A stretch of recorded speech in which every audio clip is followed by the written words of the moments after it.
Siatin Sancai. Selamat siang para rohaniwan yang saya hormati, guru-guru saya tentunya, juga para tocin sekalian yang terkasih. Terimalah salam seiman Waitatung Tien Sancai. Puji syukur kita panjatkan kehadirat Tien atas perkenannya jualah sehingga pada hari ini kita diperkenankan berkumpul bersama untuk melaksanakan ibadah. Pada hari ini, di dalam bimbingan yang mulia Nabi Kongce, semoga kiranya ibadah kita berkenan kepada Tien dan diturunkan rahmatnya bagi kita sekalian. Sancai. Para bapak, ibu, dan tocin sekalian yang terkasih, apa kabarnya? Luar biasa, Siatin Sancai. Semuanya berjalan lancar, Ibu ya? Sampai sekarang, masih ada yang tahun baru? Imlek? Masih, besok masih ada tanggal 22. Ya, iya kan? Angpaunya masih ada? Rese dah kalau bicara masalah yang satu ini. Udah keteter, saya juga keteter. Semuanya keteter. Namun semuanya berjalan dengan lancar, Sancai. Tocin, hari ini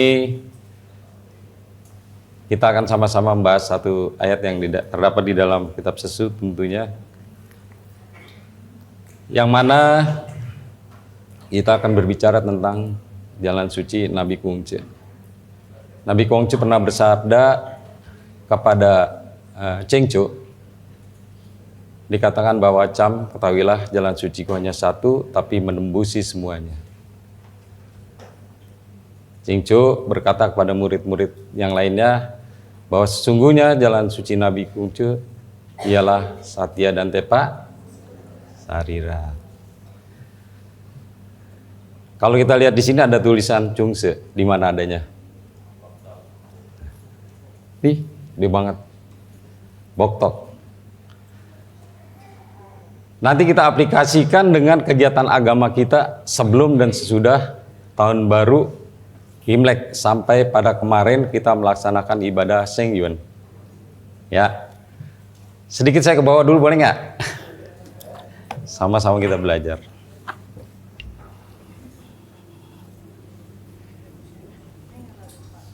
Ini adalah Chungse, Satya dan Tepa Sarira. Kalau kita melihat tulisan ini, di situ ada juga tuh, sama. Ini adalah mewujud pada kata Chung, Satya. Ini apa tulisannya nih? Ini adalah Sin, hati. Tapi sekarang tulisannya tidak seperti itu, berkamulasi menjadi kaitan pancing. Ada garis dua, Sin. Ini Kuo, mulut, dan ini adalah I, satu, lurus. Oke, kalau ditanya ibu-ibu nanti tanya, tahu tentang ini. Satya, dan ini Tepa Sarira. Sama ini juga Sin, hati. Ini Kuo juga sama mulut. Dan ini adalah lambang daripada Ru. Ru artinya sama, sejenis. Ini artinya. Kalau dijadikan satu, ini menjadi She. Chongshe. Atau Tepa Sarira. Ya, ini ya, jadi kalau misalnya ada yang nanya, nih kita ada yang nanya, iseng-iseng kali ada yang nanya. Ibu ini apa artinya sih? Ini Satya dan Tepa Sarira. Enggak usah dijelaskan bahwa ini adalah Satya, ini adalah Tepa Sarira. Jadi kita tahu. Maka dikatakan kalau Tepa Sarira ini adalah kesatian kita kepada Tuhan Yang Maha Esa sesuai dengan hati nurani yang ada di dalam, lurus. Dalam perkataan dan perbuatan kita lurus kepada Tuhan Yang Maha Esa. Sementara ini adalah hubungan antara manusia pada sesama manusia. Karena di sini ada tulisan Ru artinya sama, sejenis. Bahwa Tuhan menciptakan manusia itu sama dan sejenis. Kita diciptakan dengan sing, watak sejati yang sama, kira-kira gitu ya. Hati yang sama, pikiran sama, anggota tubuh yang sama, dan panca indera yang sama. Makanya sejenis. Di sini kita harus harmonis. Toleransi, saling membantu, dan saling menghargai dan menghormati. Tidak saling menyakiti satu sama lainnya. Ini harusnya seperti itu. Luar biasa, ini jalan suci Nabi sangat luar biasa.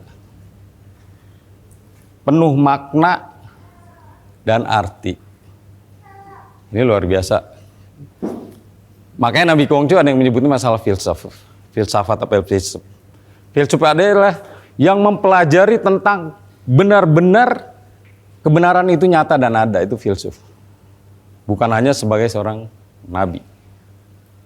Luar biasa, Nabi disebut juga wise, bijaksana. Orang yang bijaksana. Banyaklah sebutan-sebutan Nabi kita. Yang tentunya juga akan memberikan rasa bangga buat kita. Ini sedikit aja tentang itu. Mari kita sama-sama ke atas lagi.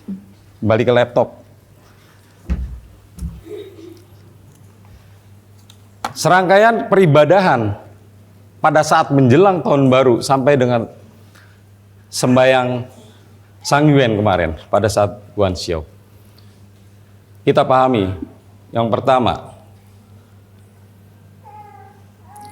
pada tanggal 24 bulan 12 kita melaksanakan apa ini? Ersisangan atau hari persaudaraan. Mewujud kepada tepasalira. Saling membantu. Saling memberikan kebahagiaan. Gitu ya. Juga kita melaksanakan sembahyang kepada malaikat Chokun.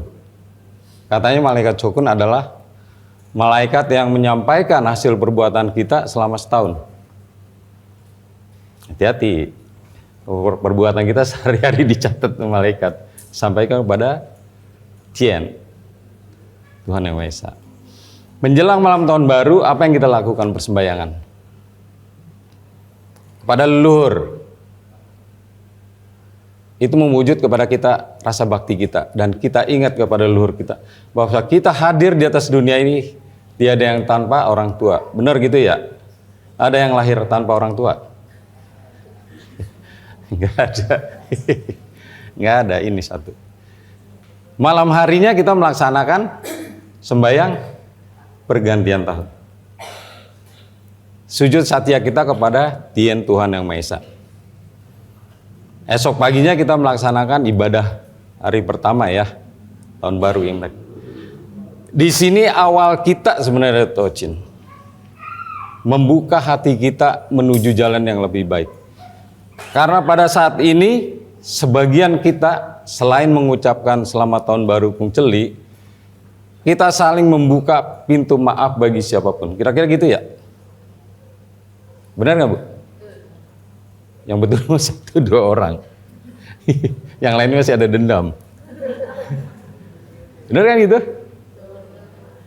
Kita saling memaafkan. Benar ya? Ini awal daripada perilaku yang diharapkan sebenarnya Nabi Kongcu seperti ini. Hari kedua kita melaksanakan apa? Cai. Ada juga yang melaksanakan ziarah kubur ke makam. Ciacai juga sebenarnya awal yang baik untuk kita mempersiapkan diri kita nanti pada saat kita melakukan sembahyang Ing Tikong. Prasetya kita kepada Tien Tuhan Yang Maha Esa, janji kita akan dilaksanakan pada saat itu. Makanya luar biasa tahap-tahap daripada ibadah tahun baru Imlek. Tanggal 4 bulan 1 apa yang kita laksanakan? Sembahyang kepada malaikat Chokun kembali, yang artinya adalah malaikat Chokun menyampaikan keberkahan dari Tien kepada kita. Nih, umat-umat yang bajik, Tien sudah menuliskan kebaikan daripada kebaikan-kebaikan kita untuk keberkahan setahun ini. Luar biasa. Ini penghormatan kepada orang-orang besar termasuk pada para malaikat. Nah, selanjutnya apa yang kita laksanakan setelah itu? Sembahyang Ing Tikong. Prasetya kita kepada Tuhan Yang Maha Esa. Kita berjanji, di sini kita menjadi satu catatan kita bahwa berjanji pada tahun yang baru ini akan menjadi lebih baik sampai pada akhir tahun. Janji. Ada yang cacai nggak waktu itu? Semuanya? Yang lain lupa. Lupa. Cacai, pada akhir terakhir kita berpuasa. Nanti ada ayat tadi dibacakan oleh Tocindi, Pak. Dengan berpuasa kita membersihkan hati, sujud bersembahyang kepada Tien Tuhan Maha Esa. Maka akan merasakan Tien itu ada di dekat dengan kita. Sampai nggak kepada saat ini kita pikirkan tentang itu. Jarang kan kita ya. Artinya mereview kembali apa yang telah terjadi kemarin buat hari esok. Selanjutnya apa? Kita sembahyang Sheng Yuan pada saat Guan Xiao. Cap Gome, makan lontongnya enak. Bayarnya nggak enak. Iya, artinya adalah seperti itu. Disinilah keberkahan Tuhan pertama diturunkan kepada kita umat manusia. Kalau kita aplikasi kegiatan ini dengan jalan suci Nabi yang tadi itu, ketahuilah jalan suciku hanya satu, Satya dan Tepa Sariro. Satya kita kepada Tuhan adalah wujud kita kepada Tuhan karena Tuhan itu telah memberikan kehidupan kepada kita dan keberkahan kepada kita. Ini adalah Satya. Ini mewujud kepada iman dan takwa kita kepada Tuhan yang Maha Esa. Iman dan takwa kita kepada Tuhan yang Maha Esa. Ini adalah Satya. Satya bagi para pemimpin adalah setia. Kalau orang udah setia, dia tidak macam-macam, kan benar gitu. Kira-kira gitu ya. Ibu-ibu, bapak-bapaknya setia nggak? Bapak-bapak, ibu-ibunya setia nggak? Tapi tetap aja kalau lagi ada yang ganteng lirik. Tapi itu mau wajar ya. Karena kita diberikan. Ini adalah setia. Kesetiaan kita kepada Tuhan yang Maha Esa wujudnya adalah iman dan takwa. Iman itu melaksanakan segala perintahnya dan takwa itu melaksanakan segala perintah. Wujudnya adalah salah satunya adalah ibadah seperti ini. Maka tadi jelas dikatakan di dalam Ciong yang bab 15 ya, bahwa Maha Besarlah Kuisin, Tuhan yang Maha Roh. Dilihat tiada nampak, didengar tiada terdengar, namun tiap wujud tiada yang tanpa Dia. Sekarang saya juga mau kita sama-sama berpikir. Kita telah memikirkan enggak? Kuisin itu apa?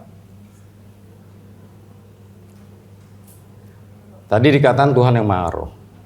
Dari mana? Tadi jelas juga dikatakan. Dilihat tiada nampak, didengar tiada terdengar, namun tiap wujud tiada yang tanpa Dia. Artinya Tuhan itu ada di mana-mana, katanya orang. Padahal Tuhan itu ada di suatu tempat yang kita tidak pernah ketahui, namun ada di dalam diri kita. Maka dikatakan Maha Roh. Maha Roh di dalam kitab Icing dikatakan Maha Roh adalah kuasa gaib. Kuasa gaib yang menciptakan langit, bumi beserta isinya, termasuk kepada benda dan para makhluk hidup termasuk manusia. Adalah kuasa gaib yang tidak pernah kita tahu. Yang katanya tadi dibilang tiap wujud tiada yang tanpa Dia. Ini menjadikan kita sebagai orang-orang yang bertakwa dan beriman kepada Tuhan yang Maha Esa kemarin dilaksanakan. Sembayangnya termasuk jacai dan berpuasa.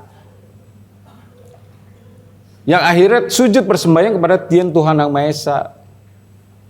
Ini adalah wujudnya. Benar sekali ajaran Nabi itu seperti itu, luar biasa. Saya sering merenung tentang ini, bahwa inilah benar-benar ajaran Nabi ya. Saya ini nggak orang yang nggak pinter gitu. Tapi kadang-kadang kalau sendiri suka merenung ini, dipikirkan sih sebenarnya apa sih ini. Ini artinya adalah diharuskan kita tetap bersatya kepada Tuhan yang Maha Esa. Sampai pada saatnya kemarin kita melaksanakan sembahyang Cap Gomelah katakan. Malam Sang Yuan ya, pada saat Guan Xiao. Tanggal 15 bulan 1 Pung Celi. Nah ini diturunkanlah katanya keberkahan pertama daripada Tien Tuhan Yang Maha Esa di bulan pertama ini. Kita udah 5 berkahnya kemarin. Tahun baru Imlek aja udah 2 kali ya. Iya udah terima berkahnya gitu. Rezekinya kita udah terima. Bahagianya kita udah terima. Makanya rasa syukur kita harus dipertahankan di sini. Tuhan itu tahu dengan sifatnya yang Gwen Hing Li Ching itu udah maha tahu kita. Siapa kita ini sebenarnya, apa yang ada di dalam diri kita ini, apa yang ada di dalam hati kita, apa yang ada di dalam pikiran kita. Jangankan perbuatan yang nyata atau kata-kata yang diucapkan salah terdengar. Sebelumnya aja Tuhan udah tahu, maha tahu, maha menembusi hing sifatnya. Maka diturunkan adalah firman-firmannya, hukum-hukumnya diturunkan pada akhirnya. Itu adalah satya. Sekarang kita berbicara tentang Tepa Sarira. Merujuk pada kesamaan bahwa kita adalah manusia. Di hadapan Tuhan itu nggak ada bedanya. Yang kaya sama, yang miskin sama, berkedudukan tinggi sama, berkedudukan rendah pun sama. Yang cantik sama, yang ganteng juga sama. Di hadapan Tuhan itu adalah sama. Yang bedakan apa? Kebajikan. Makanya dikatakan hanya kebajikanlah yang berkenan kepada Tuhan. Duit akan jadi berkenan gak kepada Tuhan? Kita banyak duit berkenan gak kepada Tuhan? Bagi-bagi. Apalagi para rohaniwan nih. Bagi-bagi. Duit itu akan berkenan kepada Tuhan bila mana kita bila mendapatkan ini diberikan kepada yang tepat. Rumah ibadah contohnya. Fakir miskin, orang-orang yang membutuhkan. Repot juga Bu, Pak. Jujur aja kalau nggak punya duit, bener nggak? Mau kelitang juga susah. Mesti naik angkot ya, susah. Makanya jangan kurang berusaha. Jangan juga mencari cukup yang berlebihan, karena cukup itu nanti ada dalam diri kita. Kalau kita bilang cukup, kalau kita kurang, pasti berkekurangan terus. Itu, tapi mohonlah kepada Tuhan, karena semuanya ada milik Tuhan. Gitu. Kaya dan mulia itu ada pada Tuhan, makanya kita meminta kepada Tuhan. Sebelum kita melaksanakan tugas dan kewajiban kita, agar diturunkan keberkahan rezekinya buat kita cukup. Kalau kita berlebihan, barulah kita jalan. Ini berhubungan dengan toleransi. Tepa Sarira, apa yang diri sendiri tiada inginkan, janganlah diberikan kepada. Sebenarnya udah ngerti nih, tapi tetap aja yang kita inginnya diberikan pada orang lain. Seneng banget ya, di sini kan tadi ada gambar mulut tuh, kok. Kalau salah-salah ngomongin orang, gibah katanya. Gimana mau setia pada Tuhan? Percuma kemarin kita ketika berpuasa berciacai. 4 kesusilaan itu harus ditanamkan di dalam diri kita, diingat-ingat terus. Jangan lupa itu. Ini ada. Dan yang ketiga adalah kita sembahyang pada leluhur kita. Sembahyang pada leluhur itu adalah wujud daripada bakti kita terhadap orang tua kita terutama, dan kepada leluhur-leluhur kita sebelumnya. Kita nggak akan pernah tahu leluhur kita yang di sana itu seperti apa. Tapi kita mendoakan para leluhur kita, terutama pada bulan 7. Chung Yuan, bulan 7. Kita bersembayang kepada segenap para leluhur, kepada Tien Tuhan Yang Maha Esa di hadapan altar leluhur. Luar biasa ajaran kita ini. Pada tanggal 29-nya kita mendoakan lagi orang-orang yang tidak kita kenal bahkan, tapi mempunyai kebajikan. Sembahyang pada saat arwah Ping Hoping. Luar biasa ajaran kita. Kalau kita benar tanamkan dan kita mau belajar, kita mau mengembangkannya, saya rasa gitu ya. Saya rasa ya kita nih yang tidak mengerti akan mengerti, ini akan mempertahankan terus keberadaan kita di dalam agama kita yang kita cintai ini, keyakinan ini. Tetapi karena kita tidak mau menggali, inilah putus akibat. Mendengar dari luar, tidak memahami yang di dalam. Yang di luar kelihatan asik, yang di dalam tidak pernah diangkat. Dulu juga kita pernah berpikir seperti itu, masih kecil-kecil. Karena tidak pernah belajar menggali apa yang ada di dalam ajaran agama kita ini. Dan yang keempat, persembahyangan kepada Tien sudah. Apalagi yang keempat, para suci. Kalau kita mendengarkan hikayat yang disampaikan kemarin oleh Josen Tine, pembacaan tentang makna Cingguan, dan kita meresapi apa yang ketika Pasius Eka Wijaya melaksanakan persembahyangan pada malam itu, kita akan mengerti apa makna daripada kita bersembahyang kepada para sinbeng, para suci. Di situ dikatakan bahwa umat Konghucu itu menghayati bahwa keberkahan Tuhan yang Maha Esa itu melalui para suci dan para sinbeng. Karena kita kan kadang-kadang ya ketika dibaca di sini kita lewat aja gitu. Jadi tidak hanya dilupa. Jelas banget kemarin Pak Eka itu bersembahyang.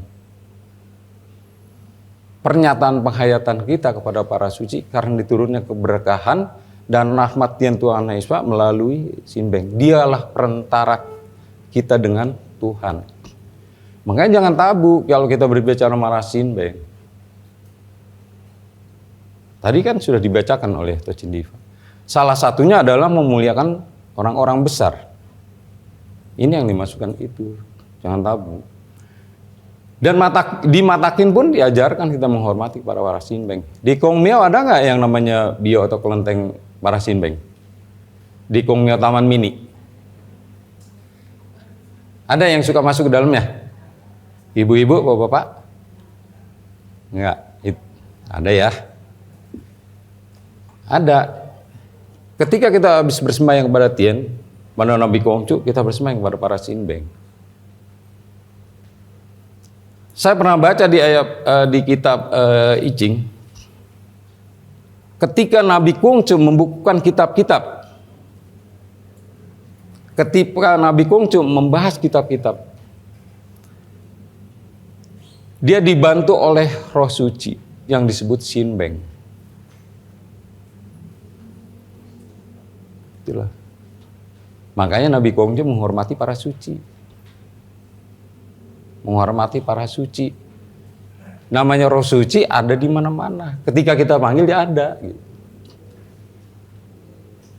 Ketika kita dekat sama dia, dia semakin dekat dengan kita. Jadi kita boleh belajar. Di Kong Miao Taman Mini itu atau di tata laksana ibadah dan upacara disebutkan ada beberapa sinbeng. Kalau boleh saya sebutkan, ini untuk pengetahuan kita aja ya. Kongjo siapa? Sien Tian Sangte Bintang Utara. Dia ini juga yang memberikan kabar bahwa akan kelahiran Nabi Kongjo. Tuhan tidak mengatakan skala lancung, tapi Tuhan melalui sinbeng. Kongjo Hoktek Chengsin, Pute Chengsin. Dulu para kaisar ketika akan mengawali perjalanannya pasti bersembahyang ke altar Se, malaikat bumi.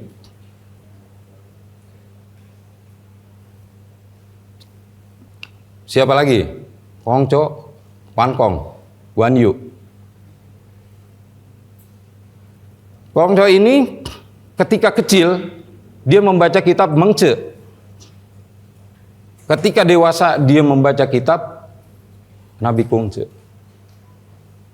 Sebagai seorang panglima menegakkan kebenaran, keadilan, arif bijaksana. Ada lagi Maco Suan Tian Sengmu.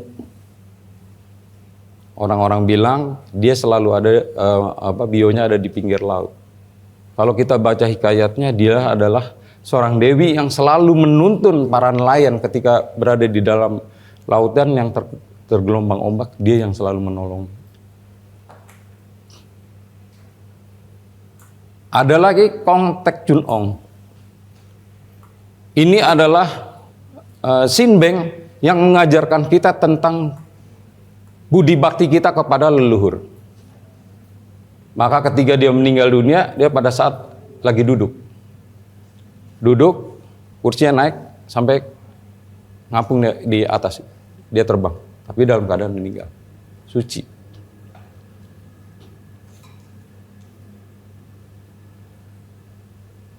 Satu lagi ditambahkan, saya baca di kitab Tata Laksana itu bahwa ada yang namanya San Kuan Tai Te, 3 dewa. Pertama adalah dewa yang mengurus langit bagian di atas, matahari, bulan, kejadian alam di atas. Beliau. Nah, inilah yang membawakan keberkahan pertama, karena sejidnya berdasarkan pada persembahyangan Sheng Yuan kemarin tuh, pada saat Guan Xiao itu keberkahan pertama diturunkan tanggal 15 bulan 1 Kung Celi. Itu makanya dikatakan malam ini adalah diturunkan keberkahan pertama. Ini malaikatnya, dewanya. Ada lagi yang dikatakan dewa yang mengurus bumi. Makanya dia ada 3, San Guan Tai Te itu ada 3 yang mengurus bumi. Nanti berkaitan dengan ajaran agama kita nih, nanti ada. Termasuk padanya adalah mengatur kesejahteraan di bumi. Dan dia yang mengurus kematian. Dia juga yang mengurus penghapusan dosa-dosa. Digun. Persembahyangannya adalah pada saat Chung Yen. Tanggal 15 bulan 7. Bulan 7 kan kita bersembahyang leluhur. Ini dia yang dewanya. Dan satu lagi adalah Sui Yuan, dewa yang mengurus air. Semua perairan di bumi dialah yang mengurus. Kalau kita melihat ini, ada satu sejarah dulu pada saat Raja-Raja Purba yang kita hormati. Ini dalam kaitannya adalah kepercayaan orang-orang Taoisme dengan Konghucu. Yaitu pertama 2357 sebelum Masehi. Dia Raja Suci Giao. Raja Suci Giao. Maka dikatakan Giao itulah peletak dasar daripada agama Konghucu. Raja Suci ini sangat sayang kepada rakyatnya. Maka dikatakan, ketika rakyat itu berbuat salah, itu adalah kesalahanku. Ketika rakyatku sengsara, itu adalah salahku. Dia sangat dihormati oleh rakyat. Dan ketika meninggal dunia atau ketika dia naik, dia menjadi tadi yang disebut adalah Sheng Yuan yang mengurusi alam langit. Yang kedua adalah Shun, Raja Shun, Yao Shun dan Iagung. Shun ini adalah seorang yang berbudi luhur. Ketika dia lahir, dia ditinggalkan oleh orang tuanya, dan pada saat itu dia hampir dibunuh oleh orang tua dan saudara-saudara tiri. Melarikan diri ke hutan, berusaha hidup dengan membuka pertanian, dibantu oleh hewan-hewan. Ada seekor gajah yang selalu bersama beliau. Itu Raja Shun. Sampai pada akhirnya itu menjadi satu kabupaten, Sun itu mendidik para rakyat di situ. Dan akhirnya ketika Raja Gyo mangkat, Sun diangkat menjadi penggantinya. Ini adalah yang dibilang mengurusi alam dunia bawah. Ketika dia naik. Dan yang ketiga adalah Sui Yuan, I Agung. Dahulu pernah terjadi yang namanya banjir berkelanjutan yang tidak pernah selesai. I Agung adalah seorang yang luhur budi. Walaupun pada waktu itu bapaknya yang disuruh menyelesaikan banjir itu tidak selesai. Tapi ketika dia diangkat, dia dapat menyelesaikan itu. Ketika bapaknya dihukum, dia tidak ada rasa dendam kepada pemerintahan. Bahkan dikatakan 3 kali melewati rumahnya. Ketika mengurusi ini banjir, dia tidak mampir ke rumahnya. Inilah memuliakan tugas. Maka dikatakan dia menjadi dewa yang mengurus perairan. Jadi ada sangkut pautnya. Kalau kita mau belajar, ini akan menjadikan iman dan takwa kita kepada Tuhan Yang Maha Esa. Memang sih rada-rada berat terimanya, tapi nggak apa-apa, sebagai pengetahuan aja. Saya selalu menyampaikan tentang sejarah dan pengetahuan. Kalau masalah umum mah udah banyak dah yang ini yang kita sulit. Itulah Tocin. Bahwa intinya ajaran Nabi tentang Tepa Sarira telah kita laksanakan sebaik-baiknya pada saat kemarin menjelang tahun baru Imlek dan setelah tahun baru ini. Maka jangan sia-siakan apa yang kita telah lakukan kemarin untuk hari ini dan selanjutnya. Kita yakin dan percaya hanya orang-orang yang beriman dan bertakwa sajalah yang mendapatkan pertolongan dan perlindungan Tuhan Yang Maha Esa. Kita yakin. Hidup di dunia ini ada batasnya, tetapi ketika kita meninggal dunia, inilah sebenarnya kehidupan yang sebenar-benarnya yang abadi. Maka dari itu, ajaran Nabi tentang Chungse atau Satya dan Tepa Sarira teruslah tanamkan di dalam diri kita. Kepada Tuhan Yang Maha Esa, kepada Nabi Kungce, para suci, kita laksanakan penghormatan. Kepada leluhur, jangan sampai dilupakan, seperti Raja Bun yang agung. Di dalam sanjaknya dia telah mengatakan, ketika pagi hari, ketika mataku membuka, yang ku kenang adalah hanya wajah kedua orang tuaku. Makanya ketika dia mangkat, kehariban Tuhan Yang Maha Esa, dia beroleh tempat yang agung pula di sana. Tempat yang mulia di sana. Jangan lupakan orang tua kita. Baik dan buruknya adalah orang tua kita yang melahirkan kita ke atas dunia ini. Itu Tocin. Makanya ayolah kita sama-sama. Satu lagi masalah toleransi Tepa Sarira ini harus ditanamkan di dalam kehidupan kita. Jangan hanya terhadap keluarga kita. Suami istri, tanamkan kerekatan yang baik. Jangan terjadi percecokan. Anak sama orang tua harus diluruskan. Apalagi anak-anak dengan anak-anak suka berkelas kasih kita penerangan, jangan suka seperti itu. Kepada saudara pun sama seperti itu.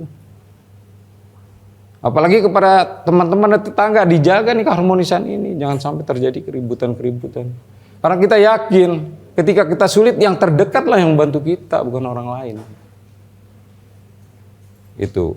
Jadi setelah kita paham tentang ini, marilah kita buka lembaran baru kita di tahun 2576. Semoga menjadi tahun keberkahan buat kita semua. Saya yakin dan percaya ketika kita mengimani ini, mudah-mudahan jalan terang menyertai kita selalu. Tocin, inilah yang dapat saya sampaikan pada hari ini. Mohon maaf bila ada salah kata atau perbuatan, karena memang saya juga masih dalam tahap belajar, semuanya nggak ada yang sempurna. Walaupun udah pandai-pandainya juga, saya rasa yang sempurna adalah milik Tuhan. Dan akhir kata, Saya tutup dengan salam seiman hanya dalam kebajikan, tian berkenan, wai tetung tian. Sancai.